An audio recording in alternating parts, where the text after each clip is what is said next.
Hello friends, welcome back to മിയാനി kitchen. എല്ലാവരും സുഖമായിരിക്കുന്നില്ലേ? നമുക്കിന്ന് ഇവിടെ ഒരു സിമ്പിളായിട്ടൊരു മുട്ട ബിരിയാണി ഉണ്ടാക്കാം. അപ്പം ഞാൻ ചീനച്ചട്ടി അടുപ്പത്ത് വെച്ചിട്ടുണ്ട്. ചട്ടി ചൂടായി. നമുക്കതിലേക്ക് ഒരു സ്പൂണ് നെയ്യ് ഒഴിച്ചു കൊടുക്കാം. പെട്ടെന്ന് എളുപ്പത്തിൽ തയ്യാറാക്കാൻ പറ്റുന്ന സിമ്പിളായിട്ടുള്ളൊരു മുട്ട ബിരിയാണിയാണ് ഇന്ന് നമ്മൾ ഉണ്ടാക്കുന്നത്.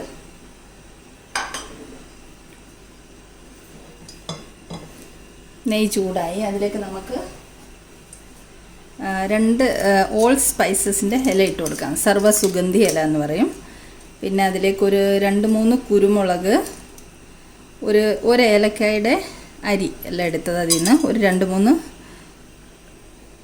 ഗ്രാമ്പൂ. ഇത്ര സാധനങ്ങൾ നമുക്ക് ഈ ചൂടായ നെയ്യിലേക്ക് ഇട്ട് കൊടുക്കാം. ഞാൻ ഏലക്കയുടെ തൊലി ഉപയോഗിക്കാറില്ല. ഏലക്കയുടെ തൊലി കളഞ്ഞിട്ട് കുരുവാണ് ഉപയോഗിക്കുന്നത്. അതെന്തുകൊണ്ടാണ് ഏലക്കയുടെ തൊലി ഉപയോഗിക്കാത്തതെന്ന് ഞാൻ ഇതിന് മുമ്പുള്ളൊരു വീഡിയോയിൽ പറഞ്ഞിട്ടുണ്ട്.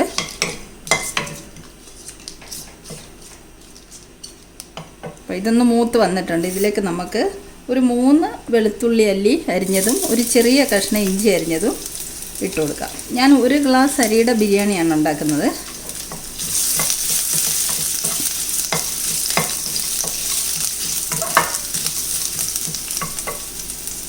ഇതിലേക്ക് നമുക്ക് ഒരു 2 സവാള അരിഞ്ഞത് ഇട്ട് കൊടുക്കാം. പെട്ടെന്ന് നമുക്ക് തയ്യാറാക്കി എടുക്കാൻ പറ്റും. 5-10 മിനിറ്റ് കൊണ്ട്. ചോറ് ഞാൻ തയ്യാറാക്കി വെച്ചിട്ടുണ്ട്. മുട്ട മസാല ഉണ്ടാക്കിയതിന് ശേഷം നമുക്ക് ചോറ് മിക്സ് ചെയ്ത് ബിരിയാണി ഉണ്ടാക്കാം.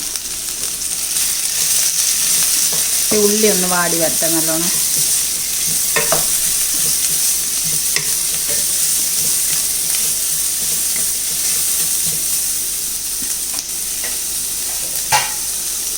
അപ്പം ഞാൻ 1 സ്പൂണ് നെയ്യാണ് ഒഴിച്ചിരിക്കുന്നത്. നമുക്ക് ഒരു സ്പൂണ് വെളിച്ചെണ്ണയും കൂടെ ഒഴിച്ചു കൊടുക്കാം.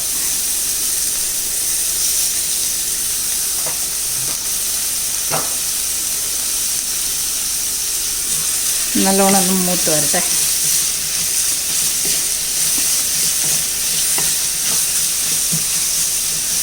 നമുക്ക് സവാളയിലേക്ക് ആവശ്യമുള്ള ഉപ്പിട്ട് കൊടുക്കാം.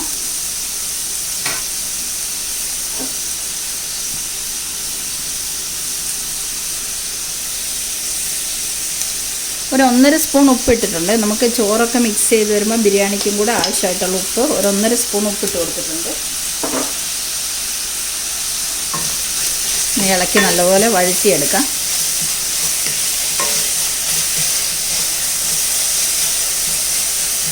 ഇതൊരു ബ്രൗൺ നിറമാകുന്ന വരെ വാടി വരട്ടെ. നമ്മുടെ ഉള്ളിയൊക്കെ ഒന്ന് വാടി വന്നിട്ടുണ്ട്. ഇതിലേക്ക് നമുക്ക് പൊടികൾ ആഡ് ചെയ്ത് കൊടുക്കാം.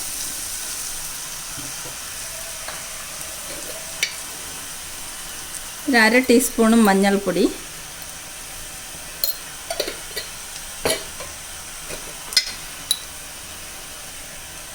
2 teaspoon Kashmiri chilli powder, 1/2 teaspoon കുരുമുളക് പൊടി.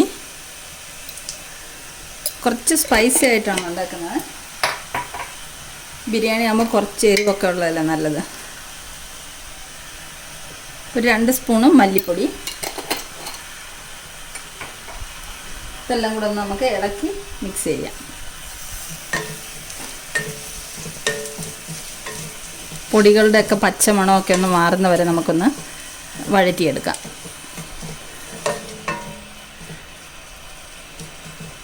ഈ പൊടികളൊക്കെ ഒന്ന് മൂത്ത് വരട്ടെ. നമുക്കിതിലേക്ക് 1 സ്പൂണ് ഗരം മസാല ഇട്ട് കൊടുക്കാം. ഇത് ഹോം മെയ്ഡ് ഗരം മസാലയാണ്. ഇളക്കി മിക്സ് ചെയ്യാം. നമ്മുടെ പൊടികളൊക്കെ ഒന്ന് മൂത്ത് വന്നിട്ടുണ്ട്. ഇനി നമുക്കിതിലേക്ക് ഒരു തക്കാളി അരിഞ്ഞു വെച്ചിരിക്കുന്നത് ഇട്ട് കൊടുക്കാം. ഒരു മീഡിയം തക്കാളി അരിഞ്ഞു വെച്ചിരിക്കുന്നത് ഇട്ട് കൊടുക്കാം. ഇളക്കി യോജിപ്പിക്കാം.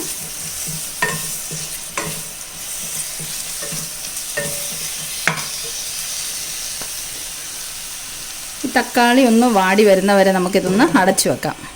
കുറച്ച് നേരം അടച്ചു വെച്ച് തക്കാളി ഒന്ന് വാട്ടിയെടുക്കാം. തക്കാളി വാടിയൊന്നൊന്ന് നോക്കാം. ഞാൻ ഇടയ്ക്കൊന്ന് ഇളക്കി കൊടുത്തിരുന്നു. തക്കാളിയൊക്കെ വാടി വരുന്നുണ്ട്. ഇതിലേക്ക് നമുക്ക് അരിഞ്ഞു വെച്ചിരിക്കുന്ന മല്ലിയിലയും പുതിനയിലയും കൂടെ ഇട്ട് കൊടുക്കാം. ഇത് രണ്ടും കൂടെ ഒരു പിടിയുണ്ട്, ഇതിട്ട് കൊടുക്കാം. ഇളക്കി കൊടുക്കാം. ഒരു 2 മിനിറ്റ് കൂടെ നമുക്ക് അടച്ചു വെക്കാം. കുറച്ചും കൂടെ ഒന്ന് തക്കാളി വാടി സെറ്റായി വരട്ടെ. 2 മിനിറ്റ്സ്. നമുക്കിത് റെഡിയായെന്ന് നോക്കാം. മസാലയൊക്കെ നല്ലോണം വാടി നല്ല സെറ്റായി വന്നിട്ടുണ്ട്. ഇതിലേക്ക് നമുക്ക് ഗ്രേവിക്ക് വേണ്ടി കുറച്ച് ചൂടുവെള്ളം ഒഴിച്ചു കൊടുക്കാം. ഒരു 1/2 കപ്പ് ചൂടുവെള്ളം.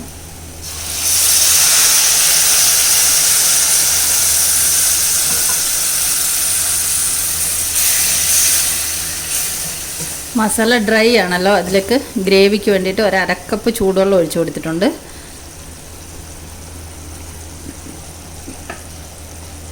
ഇതിലേക്ക് നമുക്ക് പുഴുങ്ങി വെച്ചിരിക്കുന്ന മുട്ട ഇട്ട് കൊടുക്കാം. ഞാനൊരു 3 മുട്ടയാണ് എടുത്തിരിക്കുന്നത്. ഒരു മുട്ട 4 കഷ്ണങ്ങളായിട്ട് ഞാൻ കട്ട് ചെയ്തതാണ്. അതെല്ലാം നമുക്ക് ഇതിലേക്ക് ഇട്ട് കൊടുക്കാം.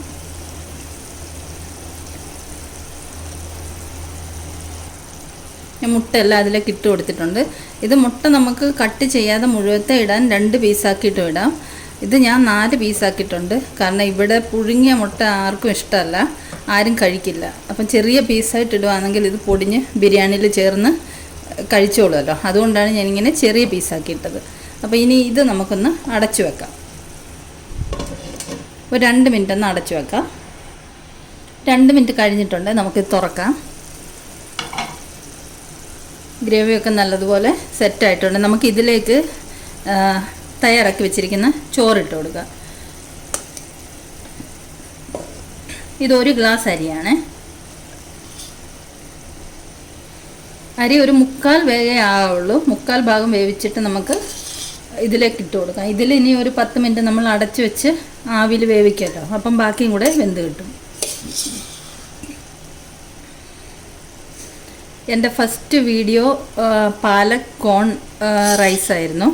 അതിൽ ഞാൻ വീഡിയോ ചെയ്തപ്പോൾ ഞാൻ പറഞ്ഞു എൻ്റെ ചോറ് വേവിച്ച് വെച്ച് ചോറ് ഇതിലേക്ക് ഇട്ട് കൊടുക്കാമെന്ന് പറഞ്ഞു.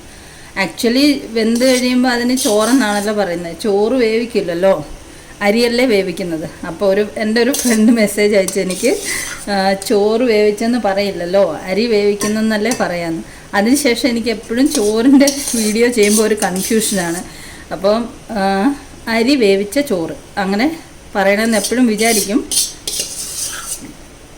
അപ്പം ഞാൻ പറയാം, ഞാൻ തയ്യാറാക്കി വെച്ചിരിക്കുന്ന ചോറ് ഞാൻ ഇതിലേക്ക് ഇട്ട് കൊടുത്തു. ഇതിന് നമുക്കൊരു കുറച്ച് നേരം അടച്ചു വെക്കാം. ലോ ഫ്ലെയിമിൽ നമുക്ക് അടച്ചു വെക്കാം. നമുക്ക് ബിരിയാണി ഒന്ന് തുറന്ന് നോക്കാം.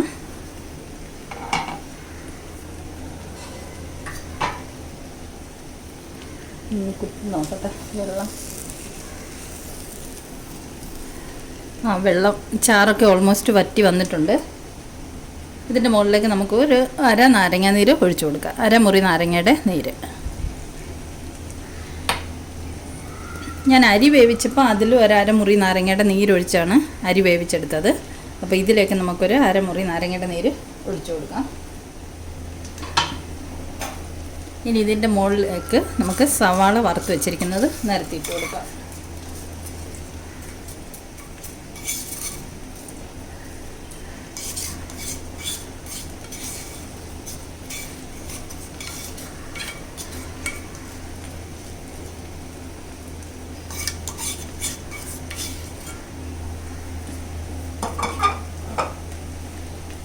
ഇനി നമുക്ക് കുറച്ച് കശുവണ്ടിയും കിസ്മിസും കൂടെ വറുത്ത് വെച്ചിരിക്കുന്നത്, നെയ്യിൽ വറുത്ത് വെച്ചതാണ്.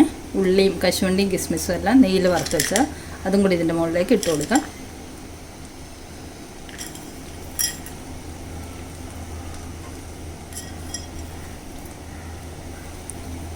ഇനി നമുക്ക് കുറച്ച് നേരം കൂടെ അടച്ചു വെക്കാം. 2-3 മിനിറ്റും കൂടെ അടച്ചു വെക്കാം. നമ്മുടെ ബിരിയാണി റെഡി ആയിട്ടുണ്ട്. നല്ല അടിപൊളി മണം വരുന്നുണ്ട്. നല്ല മസാലയുടെയൊക്കെ മണം വരുന്നുണ്ട്. ഇനി നമുക്ക് ഫ്ലെയിം ഓഫ് ചെയ്യാം. ഇതിൻ്റെ മുകളിലേക്ക് കുറച്ച് ഒരു സ്പൂണ് മല്ലിയില പുതിനയില ചെറുതായിട്ട് അരിഞ്ഞത് ഇട്ട് കൊടുക്കാം. കുറച്ച് മതി. കാണാനും ഒരു ഭംഗിയുണ്ട്, ഒരു മണമൊക്കെ വരുമല്ലോ മല്ലിയിലയുടെ.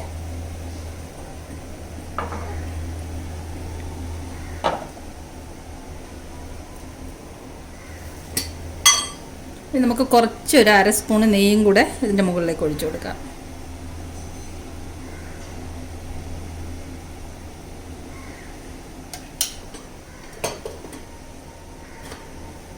ഇനി നമുക്ക് കുറച്ച് നേരം അടച്ചു വെക്കാം. എന്നിട്ട് ഞാൻ പ്ലേറ്റിലേക്ക് സെർവ് ചെയ്ത് കാണിച്ചു തരാം. അപ്പോൾ സിമ്പിളായിട്ടുള്ളൊരു തട്ടിക്കൂട്ട് മുട്ട ബിരിയാണി, പക്ഷെ നല്ല മണം ഒക്കെ വരുന്നുണ്ട്, അടിപൊളി ആയിട്ടുണ്ട്. ഞാൻ പ്ലേറ്റിലേക്ക് സെർവ് ചെയ്ത് കാണിച്ചു തരാം.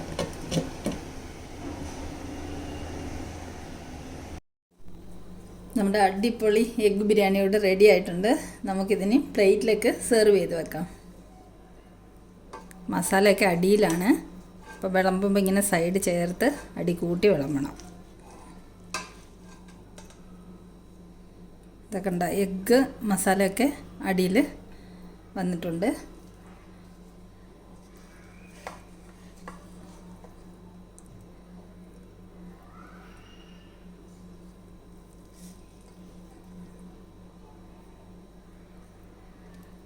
നല്ല മണം വരുന്നുണ്ട്, നല്ല സൂപ്പർ ബിരിയാണിയായി.